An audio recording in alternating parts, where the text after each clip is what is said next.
Hello, this is Bill Plimpton, and I'm working on a brand new film now called Slide.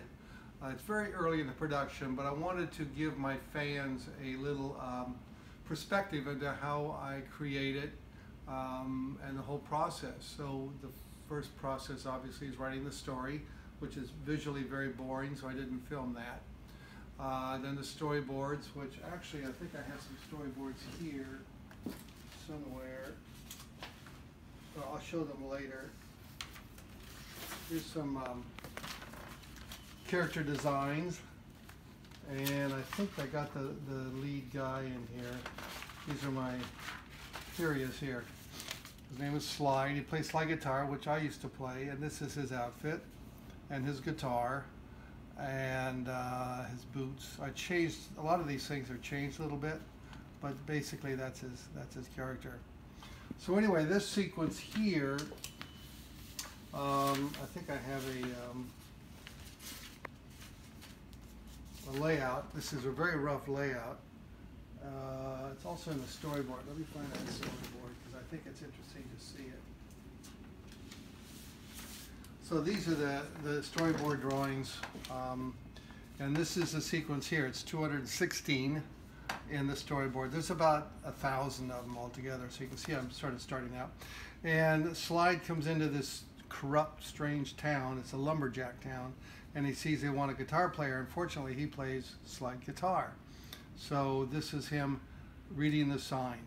I changed it a little bit. Now he reads the sign, and he grabs the sign and walks through. And it's very complicated to have him stop, walk in, stop, look at the sign, pick up the sign, and then exit stage right. So what I decided to do is just have him walk through, and when he's gone, the sign is gone. When he walks off camera, the sign is gone, so you know he picked up the sign. So it's a lot easier way to animate. So these are the drawings. This is drawing number 1. I love drawing this guy. Here's the sign, the wanted guitar player sign. Drawing number 2, you see he's got his guitar with him. Number 3, number 4, number 5, and you can't see, but his hand is sort of reaching to the sign. And then this is drawing number 6. So it's about halfway through the sequence. So this is what I did. I did a real rough pencil on my light box, and then I like to relax and just fill it in with pen and ink. So what I'm going to do is I'm going to show you how I ink my drawings. I use a regular ballpoint pen, Staples. I think it's a Staples brand, and I'll start drawing. And I'll talk a little bit while I do it. He's kind of realistic. This character is kind of realistic. The other drawings in the film are a little more exaggerated. Now you notice his head. He has a really large neck, and his head is turned down looking at the sign. So you'll see a little perspective here. That's his face as he's looking down. He's got a wide brim hat a la Clint Eastwood. And one of the cool things that I do is do a lot of shadowing. So you're not going to see his eyes. In fact, you rarely see his eyes in the film at all because he is sort of this mythological cowboy character. And I scribble. All my shading is sort of scribbling. And I find that's working really well. I've never done that before in one of my films. So this is the first film that I've done scribbling. And that's the mouth and the chin. Then all the rest of it goes pretty easy. You know, there's something that's going on in the art schools today that really bugs me, and that is they're dropping a lot of life drawing classes, and they're replacing it with computer classes, which is good for their career because there's a lot of demand now for computer artists. But life drawing is so essential to a successful artist, whether you're doing storyboards or concept drawings or character designs or anything like that. You really need the basic skills of how to draw. And I draw every day, obviously, through my work, but even when I'm not working on a film, I like to sketch in front of TV and just sort of doodle people's faces. I really prefer drawing people's faces. It's so much fun. And when I'm watching a movie or the news or something like that, I will draw people on TV, and it really trains your eye to see how to draw a real person, and how to use just a few strokes to tell a story. So here's guitar. This is a slide guitar, which I played. I'm not a very good musician, but I love slide guitar, pedal steel. I used to have a pedal steel guitar. And if you don't know what a pedal steel guitar, it's that guitar that sits on a table, and it's very country western. Now you see I'm not following the lines exactly. I kind of play with them and change them a little bit, and that's why I like just sort of doing the drawings off of a light box, or away from a light box rather, because I feel a lot freer to get crazy. And this film, I think, is going to have a lot more crazy drawings than some of my other films, if that's possible. So you see there's no straight lines, there's no real angles, sharp angles. It's all kind of loose, circular. And then he has a little, the back of his coat is always flapping in the wind. So that's kind of a mythological, let me see, is that foot in the leg in the front? Yeah, this leg is the front. What I'll do is boot. He wears cowboy boots. It takes place in Oregon, which is where I'm from, and it's the foot's too short. And it takes place in the late 50s. So it's kind of a Western, but not really. I mean, there's electric guitar. See, here's his amp here. He carries his amp around with him.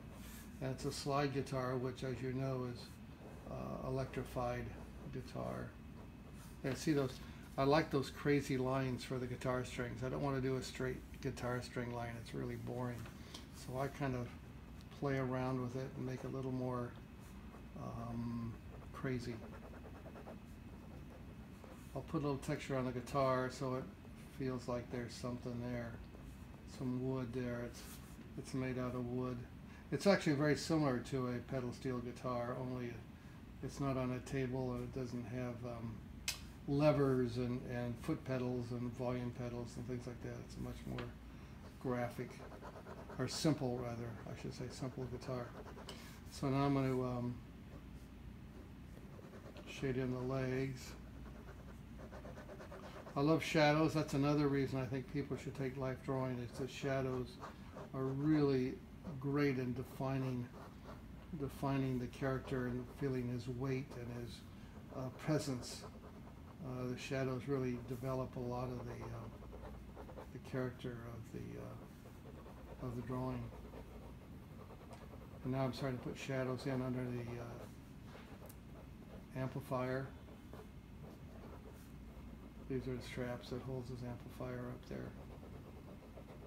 And I need the amplifier because in the end of the film, he plays guitar with his amplifier, and the amplifier becomes a very important part of the ending. So I really need it. And I really keep this loose. It's almost impressionistic, and I wanted this to be much more impressionistic. There's no hard lines. There's no flash or Toon Boom animation. It's just kind of crazy drawings that are very scribbly drawings. Just about done here.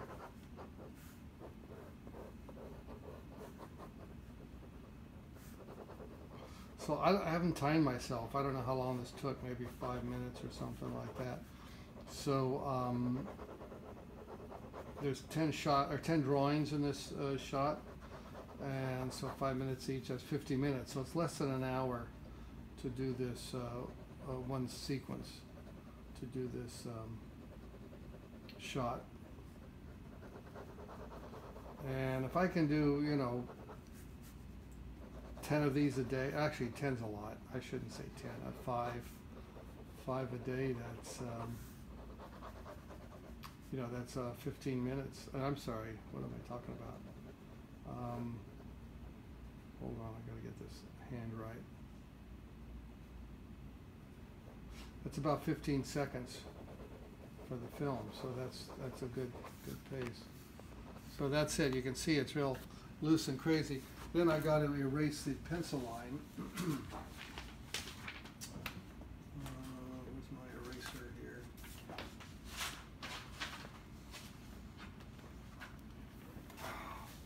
And that'll help also clean up the drawing a little bit. Oop. The ink's starting to smear. It's not quite dry yet. I'm impatient. I can't wait. I want to see the finished drawing. So there's the finished drawing. I'll clean up. Actually, I won't clean it up, but Percy here will clean it up. All this mess that I made. And I'll be in touch with you throughout the process. It's going to be about a 2-year process of making a film because I have a lot of other projects I'm doing. But anytime I see a scene that really looks interesting, I will show it to you. So thank you very much and talk to you soon.